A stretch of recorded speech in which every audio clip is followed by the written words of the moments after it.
네, 이 시간에 우리에게 주실 하나님의 말씀은 히브리서 11장 27절에서 29절까지입니다.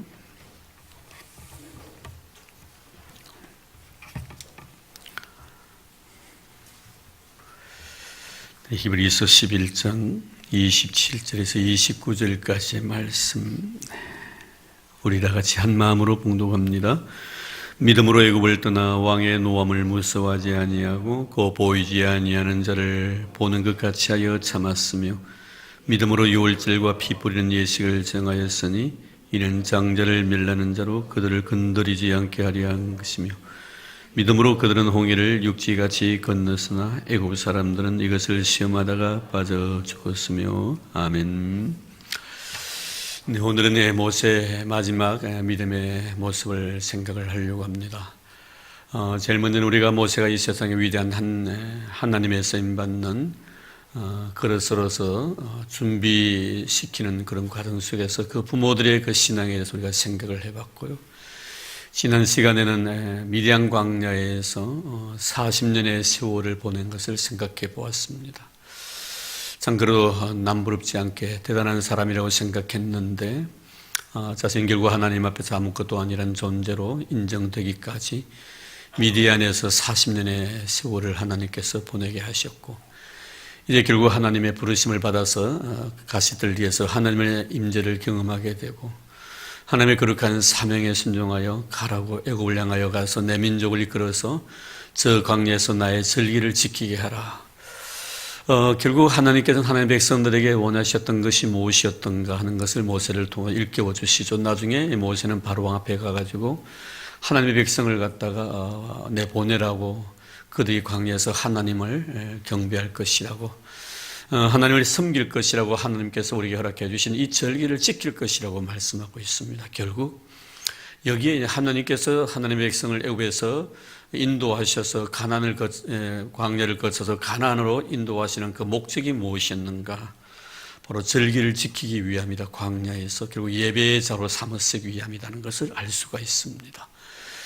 그렇습니다. 애굽의 종살이였던 이스라엘 백성들을 인도해서 광야에서 하나님 앞에 예배드리게 하는 것이 하나님이 그들을 사단의 속에서 건져내 주신 목적이라면 오늘 우리도 마찬가지지 않습니까? 우리가 하나님을 알지 못했을 때, 세상은 벅쳐져 있었을 때 하나님 우리를 사랑해 주셔서 예수의 은혜로 인하여 구원함을 받아서 하나님 백성 되게 하셨음은 다른 데 목적이 있는 것이 아니라 우리로 하여금 하나님 앞에 예배 드리게 하기 위함이다.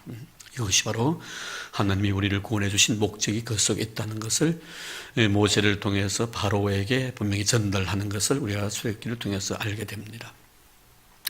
이제 그는 아무것도 아닌 존재로서 이제 하나님 앞에 쓰임받기 위해서 이제 결국 모세는 이제 이스라엘 백성들과 함께 진짜 광야 또 40년 신광야, 정말 견디기 힘들었던 그 광야를 거치는 그런 과정들을 오늘 이제 생각을 하면서 하나님께 어떻게 모세를 하나님의 사람으로 이 광야의 삶을 통해 만들어 가시는가. 그리고 마지막에 모세는 어떤 모습으로 결국에는 이 세상 120세 1개월 이 세상을 떠나게 되는가, 이 문제를 오늘 시간을 통해서 생각을 해보려고 합니다. 먼저 우리는 하나님께서 이 모세를 갖다 하나님의 사람으로 만들어가는 과정들을 가만히 보십시오.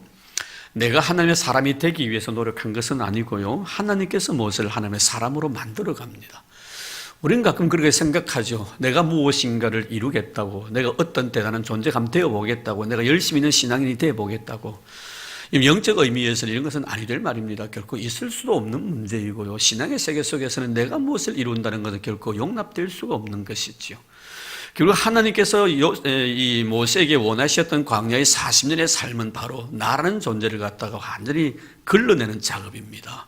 내가 무엇인가를 하겠다고 생각했던 그런 의식 자체를 완전히 지워버리는 겁니다. 결국 나는 아무것도 아니라는 것, 나로서는 어떤 것도 할 수 없는 그런 존재라는 것을 알게 하기 위한 과정이 바로 미디안 광야에서 40년 세월 아닙니까? 완전히 막 껍데기 다 벗겨버리십니다. 철저하게 낮춰버리죠. 이도로의 양을 치는 목자가 되어버립니다. 과거에는 어땠습니까? 여러분, 떵떵거리면서 왕궁에서 왕자 노릇했던 사람입니다. 그 사람이 지금 목자가 돼가지고서 양을 치는 사람이 되어버린 겁니다. 결국 이 말씀을 통해서 결국에는 하나님께서는 이 모세를 갖다 하나님의 사람으로 만들어가는 그런 모든 과정들을 이제 우리 보게 되는데, 먼저 우리가 느끼는 것은 뭐냐면 이 모세를 하나님의 말씀의 사람으로 만들어가는, 하나님의 말씀대로 순종하며 살아가는 그런 사람으로 만들어가는 그런 말씀을 보게 됩니다. 굉장히 말씀에 모세는 충실하게 되죠. 근데 모세가 하나님의 말씀에 충실하게 되는데 이것도 마찬가지입니다. 내가 충실하고 싶어서 충실한 것이 아니고 충실하도록 하나님께서 만들어버리십니다.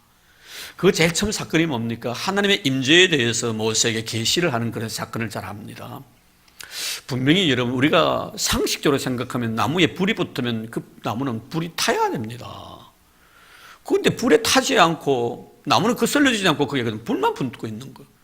시퍼런 불 속에 지금도 여러분 그 모세가 그 당시 그 하나님께서 불 붙이는 가시떨기 그 나무는 현재는 있지 않고 있지만 아직도 여러분 이스라엘 가면 같은 동일 나무가 한 그루 딱 남아 있습니다. 그 수도에 가면요, 수도에 가면 있는데 제가 그때 성지순례를 갔을 때는 그것을 보호하고 있더라고요. 그래서 가까이 가서는 보지는 못해서 멀찍이서 그 나무를 사진에 담아온 적이 있습니다만 아직도 그 나무가 그대로 있어요. 뭐 별 볼일 없는 나무예요. 뭐 가시떨기니까.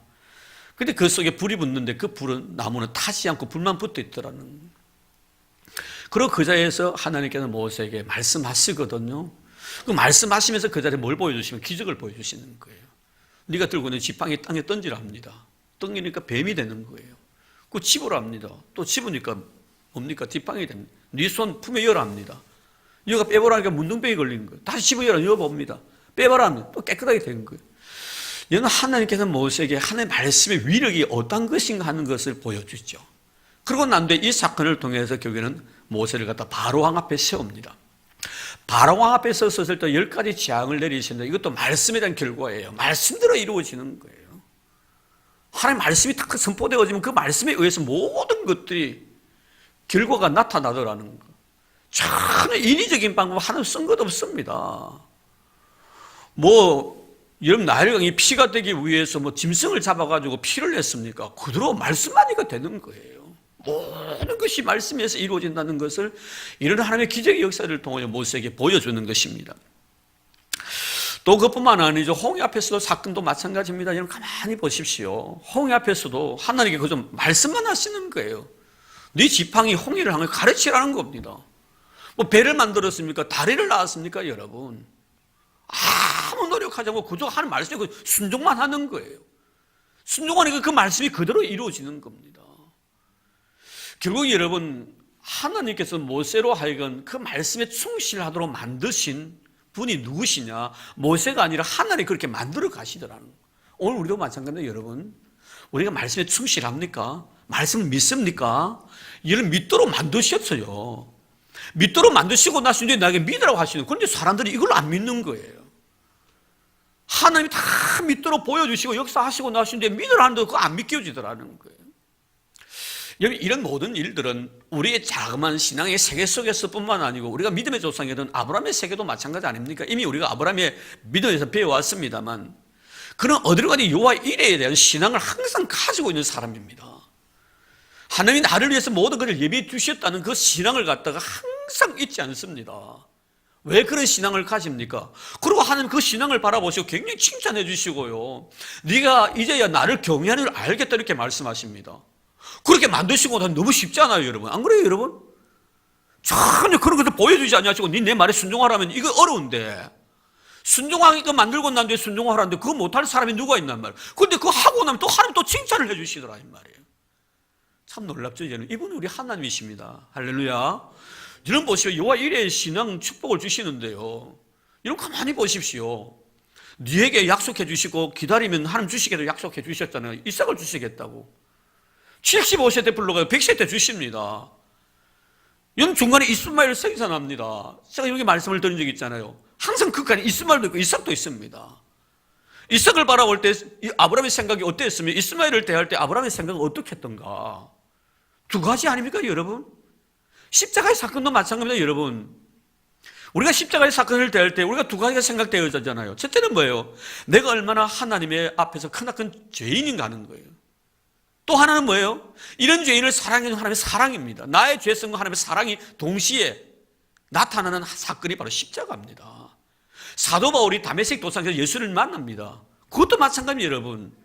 이 사도 바울이 평생 동안 다메섹에서 예수에 대한 체험을 잊지 못하는 이유가 바로 그것 아닙니까? 거기서 두 가지입니다. 하나는 뭐예요? 얼마나 여러분 완악했습니까? 오죽했으면 원정까지 갑니다. 예수 믿는 사람 죽이려고요. 그 전에 바로 하나님의 심판해가 죽여가 지옥불에 집어넣어도 속이 안 풀릴 터인데 나타나서 부르시고 그에게 사도의 직분을 주시는 거예요. 이게 뭡니까 이거? 죄인됨과 인간의 죄인됨과 하나님의 죄인을 사랑하는 사랑이 동시에 나타나는 것이 바로 다메섹 사건이고 십자가의 사건이고, 여러분 아브라함의 집에서 그 이삭과 야곱의 모습이에요. 여러분 이스마엘을 미안합니다. 야곱이 아니고 이스마엘을 바라볼 때 이 아브라함이 무슨 생각까지입니까? 하나님 나에게 이렇게 신실하셨음에 불구하고 나는 이것밖에 안 됐냐 이거예요. 얼마나 여러분 자신의 못난과 자신의 허물과 자신의 부족함을 볼 수 있도록 이스마엘을 상징으로 두는 거예요. 나의 죄성이 그 속에 있는 거예요. 이런 거는 이삭은 뭡니까? 그런 가운데서 하나님은 나에게 약속하신 것을 신실히 지키시는 분이시다, 이렇게 만들어 놓으신 거예요. 아브라함으로 이삭을 바라볼 때마다 하나님은 나와 맺은 약속은 절대로 변개치 아니하시고 지키시는 신실하신 하나님, 내 필요한 것을 모든 걸 다 예비해 두시고 내 인생의 삶을 이끌어 놓으신 하나님. 그러나 그 인생의 삶 속에 내가 하나님의 뜻대로만 다 살아왔습니까? 그렇지 않습니다. 순간순간마다 하나님의 뜻에 대해서 내가 저항하기도 하고 말씀에 대해 거부하기도 하고요, 내 욕망을 추구하기 위해서 인간적인 방법을 쓸 때도 있어요. 그러나 그럴 때도 하나님 변함없이 나에 대한 신실함을 지켜주신 것이 바로 이삭입니다. 참 하나님께서는 우리를 믿게 만드시고 나신 뒤에 믿으라고 하시지 전혀 믿음을 주지 않고 나에게 믿으라고 말씀하신 분이 아니십니다. 그래서 믿음을 바울은 하나님의 선물이라고 말씀한 거예요. 이러면 우리가 참 하나님의 이런 아름다운 사랑을 볼 때 왜 모세는 끝까지 하나님 말씀에 충실했는가 하는 것은 그가 충실하고 싶어서 충실한 것이 아니라 하나님께 그로 하여금 하나님 말씀에 충실하도록 만드셨다는, 그래서 바울은 그렇게 말씀하잖아요. 우리에게 자랑할 것이 하나도 없다고 말하는 거예요. 하나님 앞에서 참 이렇게 만드시고 나신 뒤에 우리가 정말 충실하니까 또 그에 대해서 하나님께 복을 주시잖아요. 그렇게 해도요 충실지 못하는 사람이 있기 때문에 그런 거예요. 그렇게 보여줘도 못 믿는 거예요. 보여줘도 못 믿는 거예요. 여러분 이스라엘 백성들 보시죠. 그 광야에서 40년 동안요 그렇게 매일매일 하나님께 불기둥 구름기둥으로 만나온 메추라기를 통해서 먹이시고 입히시고 지키시고 보호해 주시고, 그 목마름을 만석을 쳐서 물을 내게 해서 마시게 해주셨는데, 여러분 반석을 물을 내게 하셨을 때 참 어딥니까 우리 문수산입니까? 문수산 꼭대기에 올라가 물 쫄쫄쫄 나오는데 그거 아니에요. 소방 이런 차가 와가지고 그 가물었을 때 호수 내가 물 쫙 쏟아 붓듯이만 이렇게 주신 거예요. 여러분 200만 명입니다. 쫄쫄쫄 해가 해결될 문제가 아닙니다. 그런 하나님이신데도 못 믿잖아요. 보여줘도 참 이런 사람이 있다는 거. 여러분들은 작은만 거 보여도 다 믿는 여러분 되기를 바랍니다. 그런 사람들이에요.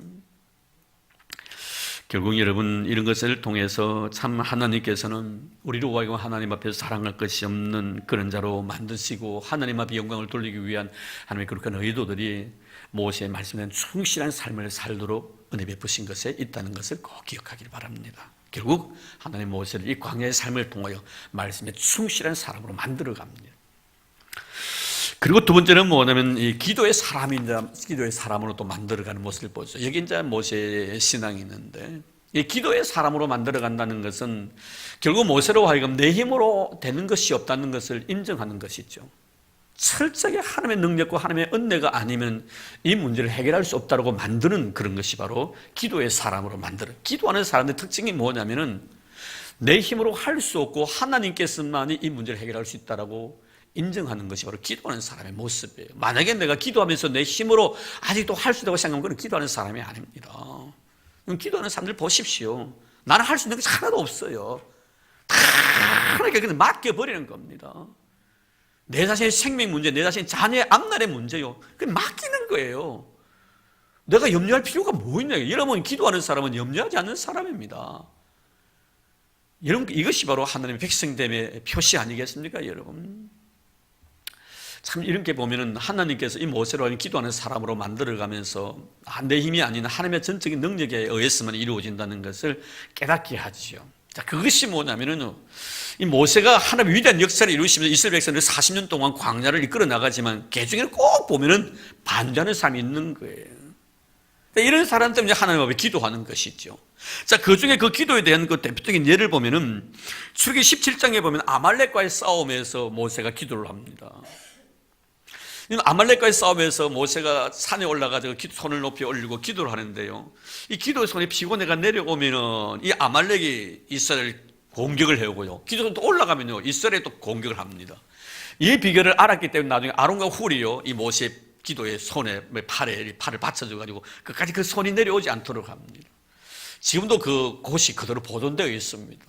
저도 그곳에 가가지고 이렇게 손을 들고 하면 하나님 앞에 기도하는 모션을 취하고 사진도 하나 찍었습니다만, 그거 그대로 있어요. 참 모세 보면 아말렉과의 적과의 싸움입니다. 여러분, 아무리 많아도 아말렉이 당시에 이스라엘이 한 200만 명 정도 되는데 사실 엄청난 숫자죠.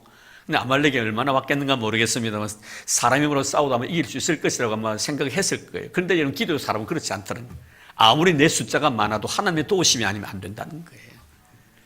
그래서 결국에는 모세가 여러분 하나님 앞에 기도하는 것 아닙니까, 여러분? 이게 바로 출애굽기 17장에 나오고, 그다음에 출애굽기 20장 말씀해 보면요, 그 시내산 사건이 나오는 거예요. 시내산에 올라가고 40일 동안 말씀을 받기 전에 하나님과 깊은 영적 교제를 나누고 있다.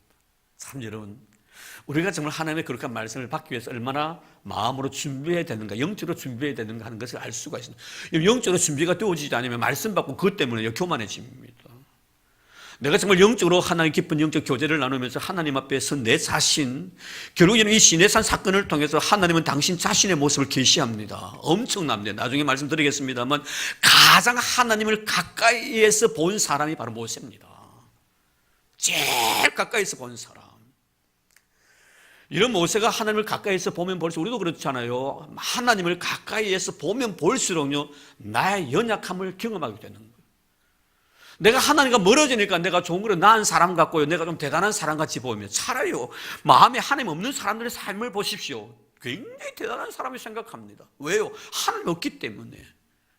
근데 하나님이 그 마음속에 존재해 계시고, 하나님이 그런 십자가 앞에 내 자신의 실존을 다 조명해 보면요, 들어온 건 추함밖에 없는 거예요. 그래서 어떡합니까? 기도할 수밖에 없는 거예요.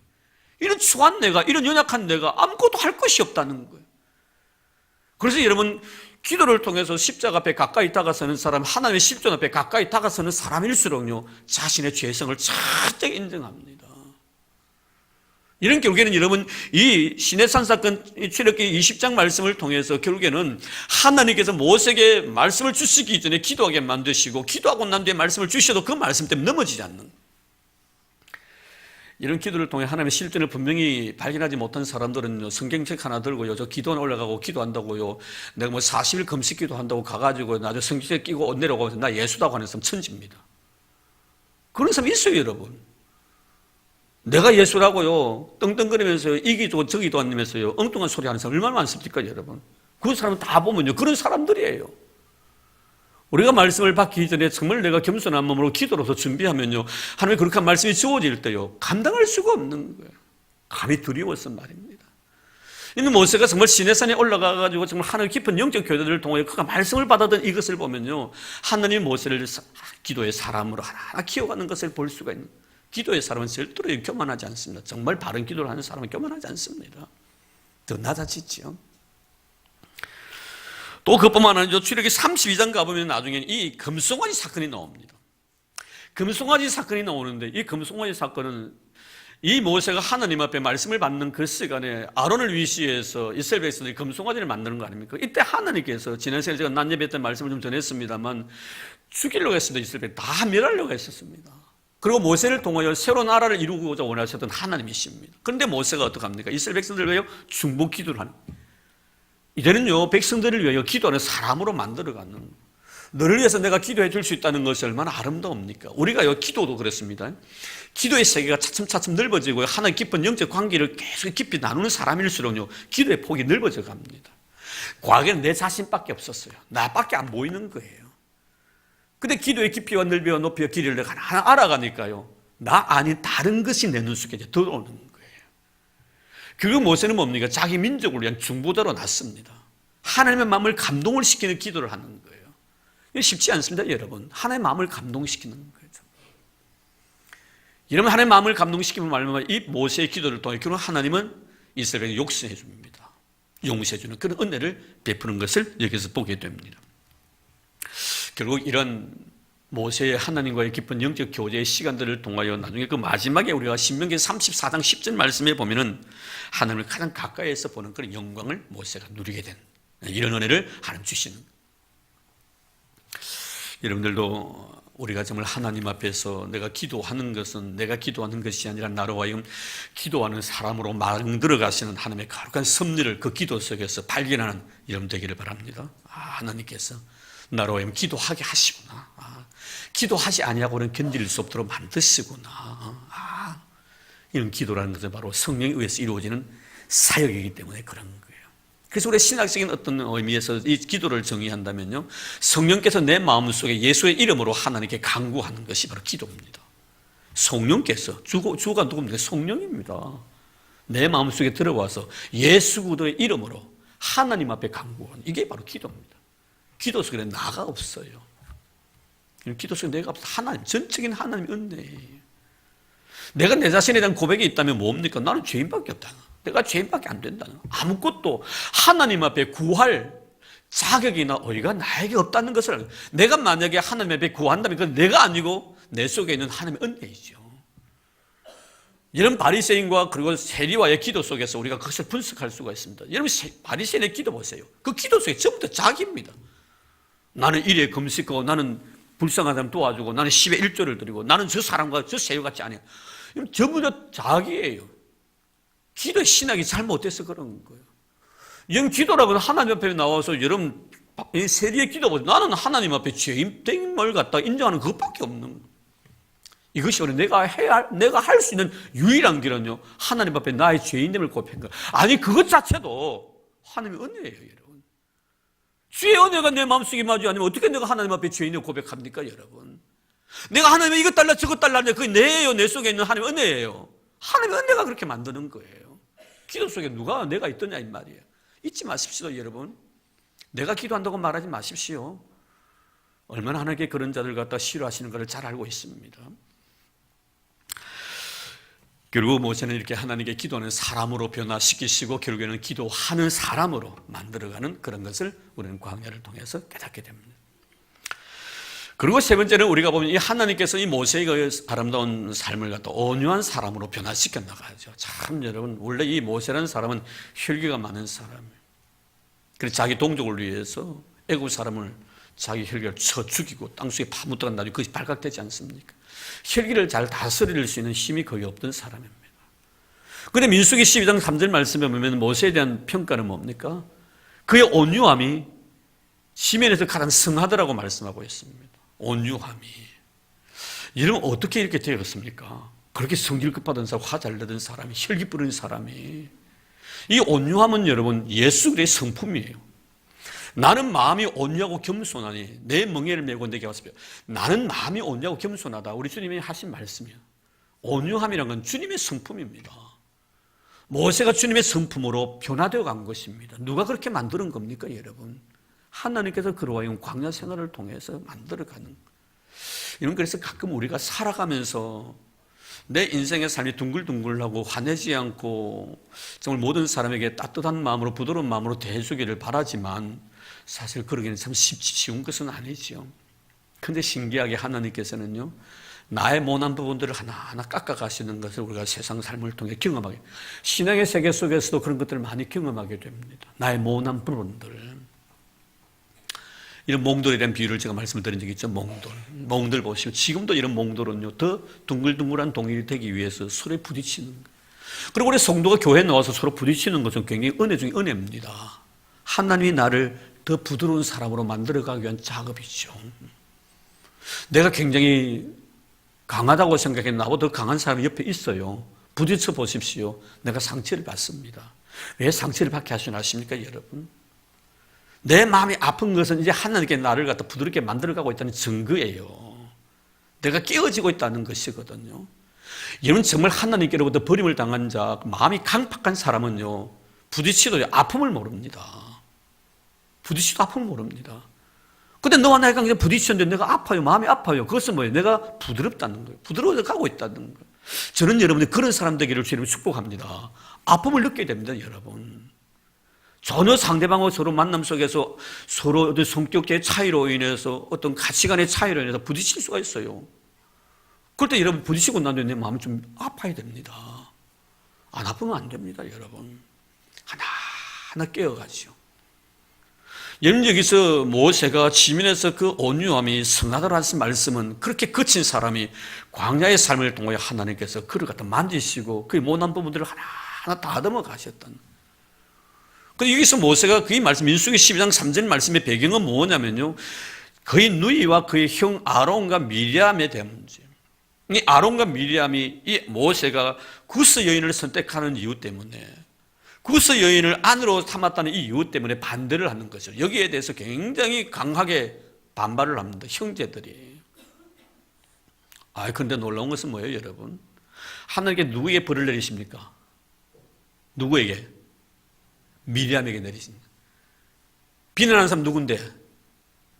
아론과 미리암 둘 다 같이 했잖아요. 같이 했는데 하나님 누구에게 벌을 내리셨다? 미리암에게. 왜요? 아론은 제사장이었기 때문에. 그런데 신기하게 예수님이 이 세상에 오셔서 바리새인과 서기관과 제사장들이 많이 반대했습니다. 바리새인과 서기관도 했었습니다.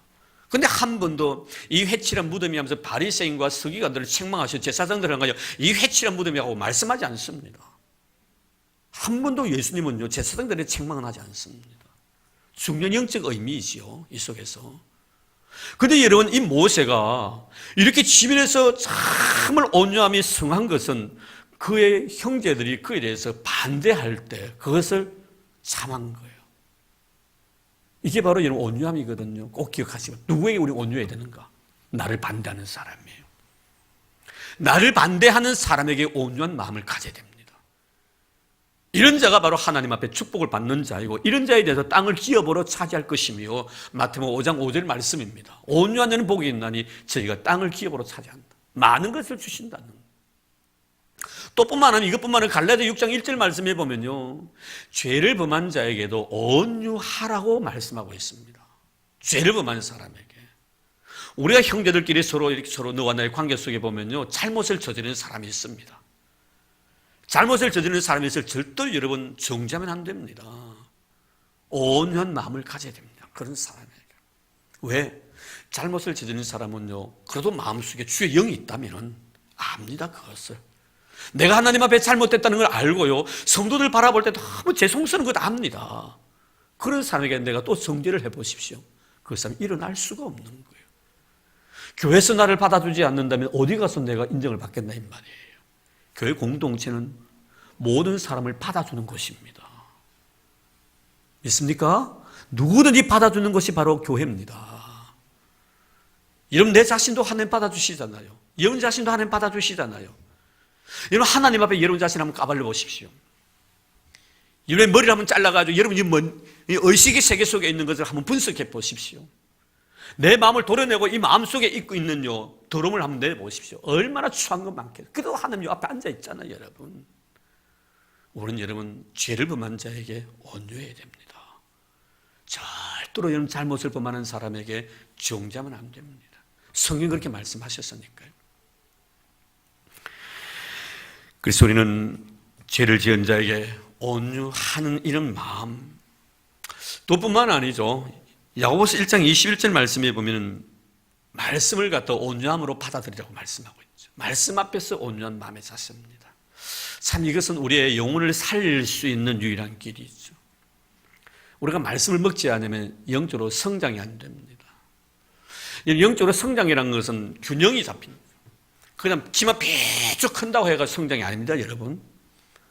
여러분, 그럴 수 있습니다. 나무들 보면 어떤 나무는 아주 퉁실퉁실 하면서 잘 자라고 열매도 잘 맺는 거예요. 어떤 나무는 잘 자랐어요. 열매가 없어요. 키만 비축해 있는 거예요. 말라 있는 것도 있습니다, 여러분. 문제는 뭐예요, 여러분? 우리가 어찌 보면 내가 키만 수컷 해가지고 성장이 아닙니다. 하나님이 우리에게 원하시는 건 성장과 동시에 성숙함이에요. 성숙함이거든요. 이 성숙함은 뭘 통해 이루어지는가? 말씀을 통해 이루어집니다. 그래서 야고보서 1장 21절 말씀을 온유함으로 받아들이라고 이야기를 하고 있다. 이런 모세의 삶을 바라보면 그 말씀을 굉장히 온유함으로, 하나님의 말씀을 온유한 마음으로 받아들입니다. 말씀 앞에 온유한 마음의 자세를 가진 자가 정말 좋은 신앙인으로서의 삶을 살아갈 수가 있고 그를 통해 아름다운 열매들이 맺힙니다. 결국 이런 열매란 것은 뭐예요? 인격을 말하는 거예요. 신앙 인격. 그를 통해 예수의 향기가 드러난다는 거예요. 좀 맛이 있는 성도가 돼요. 멋이 있는 성도가 돼요. 맛도 있고 멋도 있는 거예요. 그것들을 풍기는 것도 정말 크리스찬다움이에요. 내면의 세계 속에서 크리스찬다움의 냄새가 물씬 풍깁니다. 이게 뭐예요? 여러분, 열매입니다. 신앙 인격을 말하는 거예요. 열매는 다른 것 아니면 인격의 변화예요. 성령의 9가지 열매, 이 열매는 바로 인격을 말하는 거예요. 신앙 인격을 말하는 것입니다. 다른 것 아닙니다, 여러분. 우리가 말씀을 온유한 마음으로 받아들일 때 하나님은 우리를 정말 크리스찬다움의 삶을 살아갈 수 있도록 은혜를 베풀어 주시는 겁니다. 그래서 모든 삶이 덕이 되고 유익이 되는 것이죠. 누가 나를 보더라도 예수님을 생각나게 만들 수 있는 그런, 왜? 온유함이라는 것은 예수의 성품이기 때문에. 이런 것을 보면서 우리가 그 다윗의 모습 속에서 많은 이런 온유함을 경험하지 않습니까? 참 왜 그는 하나님 앞에 부족한 것도 참 많았는데 왜 그토록 하나님은 다윗을 축복해 주셨는가? 이것은 하나님과 나의 관계도 참 아름다워야 되겠지만 너와 나의 관계 속에서도 정말 이런 아름다움이 계속 연결되어져야 되는데 그중에 특별히 나를 좋아하는 사람하고는 얼마든지 아름다운 관계를 여러분 이루어 나갈 수 있습니다. 나를 사랑하고 나를 좋아하는 사람인데 얼마나 여러분, 근데 문제는 뭐예요? 다윗에게서 좋은 점이 뭐냐면요, 나에 대해서 반대하는 사람과의 관계를 아름답게 이루어 나간다, 이거거든요. 여러분 참 보면요, 그래요. 이런 사람이 여러분 복 받습니다. 허물이 많았지만 다윗을 그토록 하나님 귀하게 보셨던 이유가 바로 이겁니다. 여러분 한번 생각해 보세요. 10수년 동안 정말 사울에서 얼마나 고통을 당합니까? 그래서 다윗이 하나님 앞에 기름부음을 받지 아니했다면 모르지만 이미 그는 어렸을 때 하나님께로부터 기름부음을 받은 사람입니다. 그런데 여러분 어떻습니까? 왕이 될 자격을 가지고 있었고요. 그런데 사울에 의해서 그렇게 고통을 당할 때 어떤 생각을 가졌겠어요? 우리 같으면은 죽일 수 있는 기회 같으면 그 자리에서 창을 내리 꼽아가 죽일 수 있었을 텐데 안 죽입니다. 사울이 죽고 난 뒤에도 어떡합니까? 여러분 그 온유한 마음 보십시오. 바로 여러분 예루살렘으로 달려가고 내가 왕이네 하고요, 뭐 그냥 두 손 두 팔 들고요, 모든 사람으로 하고 다윗 왕 이렇게 할 것 같은데 하나님 뭐라고 하십니까? 예루살렘 올라가지 말라 했습니다. 헤브론에 머물러 갑니다. 왕이 될 자격을 가지고 있으면 7년 6개월 동안 헤브론에 있습니다. 여러분 똥가리 왕을 합니다. 바로 이거예요. 여러분 아직도 나에게 반대하는 사람이 있는 거예요. 그런 사람 품겠다는 거예요. 언젠가는 그 사람이 인정해 줄 때까지 내가 참고 견디겠다는, 참 이런 온유함들, 참 여러분 모세에게서 배울 수 있는 이런 온유한 신앙들, 오늘 우리에게 필요한 그런 온유함이라는 것을 이러한 마음속에 간직해야 할 것입니다. 그리고 마지막으로 우리가 한 가지 더 생각해 볼 수 있는 것은 뭐냐면은 참 이 순종의 사람으로 이 모세가 변화되어 갔다는 것이죠. 이 순종의 사람은 뭐냐면, 제가 이 말씀을 마치고 난 뒤에 제가 여러분들에게 그 글을 하나 썼어요. 그 글이 뭐냐면은, 제가 우리 수영교회 왔을 때 7년이 되었을 때, 우리 지금 다음을 은퇴하시고 이렇게 장로님들이 계십니다만, 안식년이라고 제가 성지순례를 보내주셨어요. 그때 성지순례에 우리 그 목사님들 여러분이 같이 갔었습니다. 참 좋은 그런 시간이고 아름다운 추억들을 가지고 있는데, 성지순례 갔을 때 그 돌아가면서 매일마다 그 경건회를 아침마다 예배를 드렸습니다. 근데 그때 제가 나이가 제일 어렸었어요. 그 당시에. 제가 그때 40 아마 중반 정도 돼 갔는데, 제일 어렸는데, 나에게 이제 순서가 온 거예요. 그래서 제가, 야, 이 목사님들 그 나이 많으신 목사님을 뵈다가 무슨 말씀을 전해야 되겠나 생각하다가, 그때 그날 갔다 와 그 다음 날이었는데, 그날이 무슨 일이 있었냐면, 이 모세가 올라갔던 시내 산을 올라갔다가 다시 내려와가지고 신광야를 거쳐가지고 이제는 이제 그 가나안을 향하여 가는 그런 노정이었어요. 그때 제가 그 시내산에 올라갔다가 내려오면서 차에 앉아가지고 제가 글을 썼습니다. 모세를 생각하며, 그래서 글 제목도 모세를 그리며라는 그런 글을 제목을 썼는데, 그것은 제가 아주 이런 새벽에 낙타를 타고 그 시내산으로 2280고지인데 시내산을 올라가면서 그 과정과, 그리고 올라가고 난 뒤에 그 아침에 그 찬란하게 떠오르는 그 태양을 바라보면서 그 주신 그런 영적 감화, 그리고 다 보고 난 뒤에 다시 내려오면서 밤이어서 몰랐는데 햇빛 지고 나니까 그 시내산 밑에 늘어져 있는 많은 돌 무더기들이 있었습니다. 이런 돌멩이를 바라보면서, 그리고 내려와가지고 차를 타고 이제 광야를 거치고 난 뒤에 그 다음에 이제 너보산, 이 모세가 그 마지막 숨을 거두었던 너보산 가지는 못했습니다. 가보지는 못해 멀찍이서 우리가 망원경을 통해서 보고만 왔었습니다. 그 너보산, 그리고 모세 그 기념교회 그까지 갔습니다. 그리고 그 다음 날에 이제 가나안으로 이제 들어가는 그런 과정이었는데, 가나안 가지 않고 거기 가가지고 쓴 글을 갖다가 제가 이런 한번 소개해 드리려고 합니다. 그런데 여기서 제가 마지막으로 말씀을 드리고 싶은 것은 뭐냐면은, 이 모세가 마지막 자기 자신의 그 죽음의 순간을 하나님 앞에 받아들인다는 것이죠. 참 여기서 굉장히 진한 감동이 있는데, 여러분 혹시나 성지순례를 가면 모세 기념교회를 꼭 한번 둘러볼 필요가 있습니다. 그 모세 기념교회를 보면 바로 앞에 가나안이 보여요. 가나안 땅이 쫙 보입니다. 여러분 얼마나 가고 싶은 땅이었겠어요. 하나님께서 아브라함과 이삭과 야곱에게 주셨던 약속의 땅, 많은 세월이 흘렀어. 1000년의 기나긴 세월이 흘렀고, 이제는 그곳을 밟고 싶었지만 결국에는 모세에게 하나님 그 땅을 밟지 못하도록 결국에는 그것을 허용하지 않습니다. 근데 120살이 되었는데, 그때 이 사람은, 모세는 뭐 기력도 세하지 않고 성경 말에 눈도 흐려지지 않는 상태입니다. 그런데 하나님의 그 생명을 거두가십니다. 자, 이때 여러분, 이 모세가 하나님의 거룩한 말씀에 순종하는 순종의 자세예요. 자기 생명에 대해서. 자, 그래 지금 한번 띄워줄 수 있습니까? 예, 준비가 돼서. 예, 제가 한번 글을 보시면서 한번 제가 말씀을 드렸는데, 이 모세를 그리며 하면서 제가 그냥 차 안에서 이렇게 스케치 해가지고 메모한 것이죠. 그때 이것을 제가 목사님들에게 설교 대신해서 내가 오늘 그냥 생각난 대로 모세에 대해서 한번 이렇게 글을 발표하겠다고. 좀 깁니다. 한번 보겠습니다. 자, 한번 올려보실래요? 예. 참고들이 한번 보시고요. 자, 그분 제가 보면 모세, 오늘 나는 당신이 만난 그 님 배우기 위해 칠흑 같은 어둠을 뚫고 조용히 거대한 몸집 앞, 이 조용히 거대한 몸집 앞에 섰다는 것은 시내산 앞이었습니다. 엄청나게 컸습니다. 큰 어둠 속에서. 그 시내산을 바라보면서 제일 먼저 제가 이렇게 글을 썼습니다. 그 다음 한번 볼까요?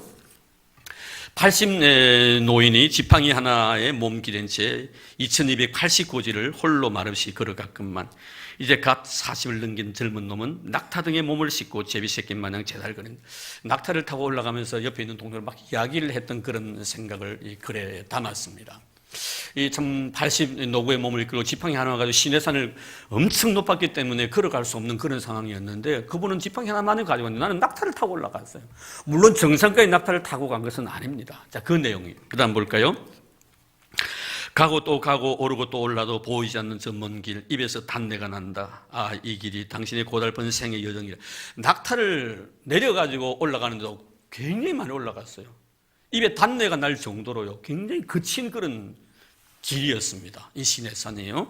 자, 그래서 거기 보면은 이 길을 걸어가면서 이 길이 당신의 고달픈 생의 여정이리라. 자, 그 다음 볼까요? 정성을 눈앞에 두고 1달러짜리 컵라면에 뜨거운 물을 쏟는다. 굉장히 맛있었습니다. 그 중터에 우리 한국 관광객들이 많이 오니까 장사가 있었어요. 그래서 그 컵라면을 팔더라고요. 1달러를 주니까요, 그 컵라면에 물을 준대. 얼마나 맛있는지 밤에 먹었는지. 나는 그 삼양라면 컵 있잖아요, 조그만 건데. 내 이 세상에 태어나가지고요, 당군 이래로요, 제일 맛있는 라면 먹었어요. 얼마나 맛있는지 꿀맛 같더라고요. 그래서 그걸 이제 해놨습니다. 어찌 그리 달콤한지 꿀맛 같다. 40일 동안 물 한 모금, 밥 한 술 먹지 못해 허기진 배 움켜잡고 애달게 님 찾던 마음 헤아리지 못한 채 나는 하늘 보고 웃는 철부지 목보가 된다. 자, 그러고 난 뒤에 이제 걸어가가지고 시내산 정상까지 온 거예요. 정상까지 왔는데 성스럽다 못해 이렇게 솟았나, 크다 못해 이렇게 높았나. 시내산 꼭대기 아무도 없다, 바람인다, 님인가 보다. 너무나 크신 님 앞에서 두려워 떨었던 모세 당신이여, 그대가 나이다. 나 역시도 정말 그렇더라고요. 시내산 위에 올라가니까 모세가 경험했던 하나님에 대한 그런 모습을 순간적으로 조금 느낌이 있어가지고, 야, 정말 하나님 앞에서 내 자신의 모습이 과거에 정말 근 3,500년 전에 모세의 모습을 한번 생각을 해보았습니다. 그토록 애타게 부르고 싶었던 님의 이름 나도 부르리라. 여호와 엘로임, 여호와 엘로임. 아마 모세가 이곳에 올라와 가지고 하나님 이름을 불렀지 않겠나, 여호와 하나님이라고. 그래서 또 그렇게 한번 써보았습니다. 어느덧 어둠 뚫고 동력 하늘엔 태초의 태양 이글거리며 다가올 때 경건한 마음 담아 3,500년 전 당신 모습 새기며 두 손 모아 기도한다. 그래서 이제 어둠이 이제 사서 물러가고 서서 이제 동력 하늘에 이 태양이 떠오르는 거예요. 그 모습이 너무 멋있습니다. 시내 산에서 그 태양을 볼 때. 하나님의 사람 모세여, 미안합니다. 콧등 위로 스치는 바람이 당신의 신비로운 채취를 느끼게 하고 당신이 앉았던 이 자리에 따스한 온기를 전한다. 하나님의 사람 모세여, 위대했던 나의 영웅 모세여, 찬란한 영광 뒤로 한 채 갔던 길을 되돌아보며 산나리에 보이는 바위 덩어리. 그때 이제 마치고 내려오는데 이제 내 눈 속에 그 돌덩이들이 보이는 거예요. 산에 흩어진 돌이. 밤이었는데 밤에는 몰랐습니다. 근데 햇빛이 이제 쬐이네 그 돌덩어리가 막 보이더라고요. 근데 그 돌을 보면서 제가 이렇게 글을 썼습니다. 찬란한 영광 뒤로 한 채 갔던 길을 되돌아오며 산 아래 보이는 바위 덩어리. 돌멩이 되어 어지러이 널려있다. 하나님을 경록해 했던 백성들을 향한 그대의 분노의 흔적인가. 그때 그 십계명을 갖다 팍 던져버렸잖아요. 그것이 깨어지는 그런 모습을 이렇게 제가 표현을 해보았습니다. 그친 광야 내리쬐는 이제 차를 타고 이제 광야를 갑니다. 그친 광야 내리쬐는 이글거리는 저 불덩어리 타오르는 대지. 안식처란 하나도 없구나. 아우성치는 저 군상들. 아랑곳하지 않고 어떻게 이 길을 걸었을까. 무슨 생각을 했을까. 하나님의 입김이 광야에 밤이슬 되어 내린다. 이제 내일이면 나는 그곳에 가리라. 하고픈 말 가슴에 담고, 이제 제가 모세의 기념교회가 있었죠. 그 모세의 기념교회, 가나안이 보이는 그 기념교회를 이제 내일이면 이제 가는 그런 여정이 있었습니다. 이제 그것을 생각하면서 이렇게 썼습니다. 이제 내일이면 나는 그곳에 가리라. 하고픈 말 가슴에 담고 님의 말씀에 순종하여 고요히 잠든 당신 곁에 있것봐. 난 너보산으로 가리라. 그리고 모래, 가고 싶어도 갈 수 없었고 보고 싶어도 볼 수 없었고 밟고 싶어도 밟을 수 없었던 저 가난에서 또다시 난 모세 당신을 그리워하리라. 이렇게 글을 써보았습니다. 그때 제 마음에 와닿았던 그 모세에 대한 그런 이미지는 이토록 위대한 믿음의 사람이 마지막 그 순간 저토록 밟고 싶었던 그 가나안 땅을 밟지 못하고 그 너보산에서 120세 일기로 이 세상을 떠났을 때 하나님이 오라고 명하신 그 명령에 순종했던 모세의 모습을 보면서 우리의 모든 삶, 정말 하나님께서 나에게 마지막에 오라고 하신다면 가야 될 운명이 아닌가. 그리고 지금부터 우리는 하나님의 거룩한 말씀에 순종하는 순종의 훈련을 우리는 받아야 되겠다는 것을 느낄 수가 있었습니다. 결국 모세의 이런 모든 삶에 대해서 한 가지 느끼는 것은 뭐냐면 결국 하나님께서는 이 모세의 무덤을 아무에게도 발견하지 못하도록 만들어버립니다. 그래서 지금도 모세가 어디에 묻혔는지 모르죠. 만약에 모세의 무덤이 지금도 어느 곳에 있다고 한다면 아마 그 모세의 무덤은 모든 사람에게 하나의 우상의 대상이 될 것입니다. 그렇지 않겠습니까, 여러분? 참 하나님은 모세를 갖다가 데려갔으면서 무덤 하나 남기지 아니하시고 호련히 데려가시는데요. 결국 여기서 우리가 주는 바로 하나님의 거룩한 섭리와 뜻은 뭐냐? 하나님과 우리의 관계이지요. 하나님과 나의 관계, 나를 이 세상에 왜 보내셨는가, 그리고 이 세상에서 나는 하나님과의 관계를 어떻게 유지하며 살아가야 될 것인가. 결국 우리라는 존재, 인간의 한 존재는 하나님의 영광을 위해 창조된 자이고 하나님의 이름을 드러내는 것으로 내 자신에게 주어진 모든 사명을 완수하는 것입니다. 결국 이 땅에 나라는 존재를 남겨둘 필요가 없다는 그런 의미이지요. 그래서 모세의 무덤을 남기지 아니하셨던 주님. 우리는 장로교 창시자였던 존 캘빈에 대해서 이미 여러분 아시는 상식대로 그분 역시도 이 세상을 떠날 때 제자들에게 자신의 무덤을 만들지 말라고 유언을 합니다. 참 여러분 어떻습니까? 내 이름 석자 남기기 위해서 얼마나 애를 쓰고 노력합니까? 그러나 정녕 하나님이 우리에게 원하시는 것은 내 이름 석자가 아니라 여호와 엘로힘, 바로 하나님 아버지의 이 석자의 이름 하나님을 남기고 호련히 역사의 무대에서 사라져가는, 말없이 사라져가는 것이 바로 진정 우리에게 주어진 삶이 아닌가. 우리 모세를 통해서 그것을 생각해 봅니다. 저는 모세의 믿음 이 세 번째 마지막 마무리를 지으면서 참으로 모세는 위대한 믿음의 사람이었고 인류 역사 속에서 가장 하나님을 가까이 뵈었던 그런 분이었습니다. 그러나 그의 마지막은 하나님의 명령에 철저히 순종해서 무덤 하나 남기지 않고 하나님이 그 생명을 거둬가심으로 하나님이 하나님 되심을 모세를 통하여 모든 사람이 증명하고 있는 것을 보게 됩니다. 오늘도 여러분 우리의 삶을 통하여 하나님이 하나님 되심이 인정되어지 그런 아름다운 인생을 살다가 모세처럼 영광의 나라에 이를 수 있는 그런 저 여러분의 삶이 되기를 주의 이름으로 축복합니다. 하나님 감사합니다. 고맙습니다. 정말 모세의 아름다운 신앙의 세계를 더듬어 보면서 참 우리도 그런 신앙을 살아가기를 원하지만 우리는 늘 모자람이 많고 부족함이 많아서 그토록 모세보다 더 많은 은혜와 사랑을 입었음에도 불구하고 그 은혜대로 그 사랑대로 살아가지 못하는 저희들을 용서해 주시고 이제 이 이후로 우리도 주님 주신 은혜대로 살게 하시고 베푸신 사랑대로 살아갈 수 있는 저희들 되도록 축복해 주옵소서. 그리고 가나안의 아름다운 영광이 주어지는 그날까지 하나님의 거룩한 영광을 위해서 아름다운 모습으로 쓰임받는 우리 모든 교회와 성도가 되도록 축복해 주옵소서. 예수님 이름으로 기도드립니다. 아멘. 우리 제2교구 식구들 나와서 특별 찬송해 주시겠습니다.